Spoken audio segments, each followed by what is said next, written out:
سب سے بہترین سبق وہ ہوتا ہے جو ہم خود چوٹ کھا کر حاصل کرتے ہیں۔ کتابوں اور مشاہدوں سے انسان سیکھتا ضرور ہے، مگر جو بات خود تکلیف سہ کر سمجھ میں آتی ہے وہ کوئی دوسرا نہیں سمجھ سکتا۔ جب آپ مشکلات میں ہوتے ہیں تو آپ اکثر سوچتے ہیں اللہ کہاں ہے؟ یاد رکھیے، امتحان کے دوران استاد ہمیشہ خاموش ہوتا ہے۔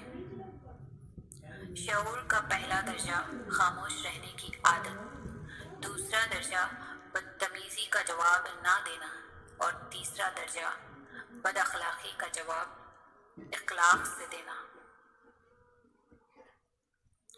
یوسف علیہ السلام جانتے تھے سارے دروازے بند ہیں، پھر بھی بند دروازوں کی طرف دوڑ پڑے تھے اور خدا نے ایک ایک کر کے سارے دروازے کھول دیے۔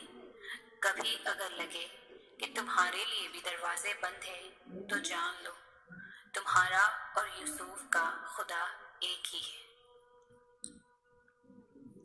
جب کوئی تمہیں بے وجہ رلائے تو تم اپنے آنسو اس یقین کے ساتھ صاف کر لینا کہ زندگی کے کسی موڑ پر وہ تم سے زیادہ روئے گا۔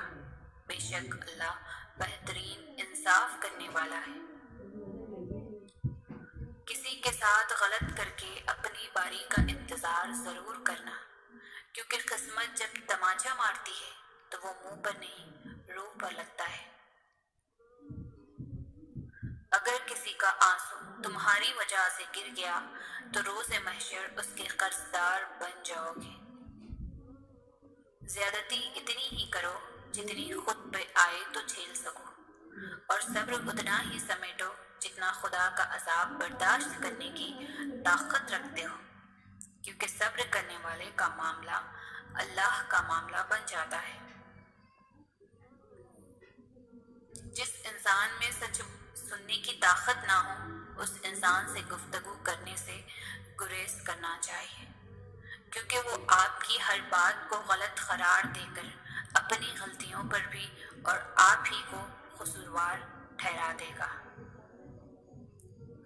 زندگی سمجھ کر گزارو، کیونکہ جو آج مٹی کے اوپر کرو گے کل مٹی کے نیچے اس کا حساب بھی دینا پڑے گا۔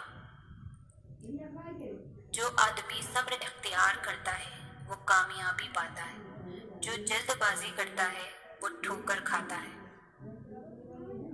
کسی انسان کی محبت پانا چاہتے ہو تو اس کو بتا دو، کیونکہ زندگی موقع کم اور دھوکہ زیادہ دیتی ہے۔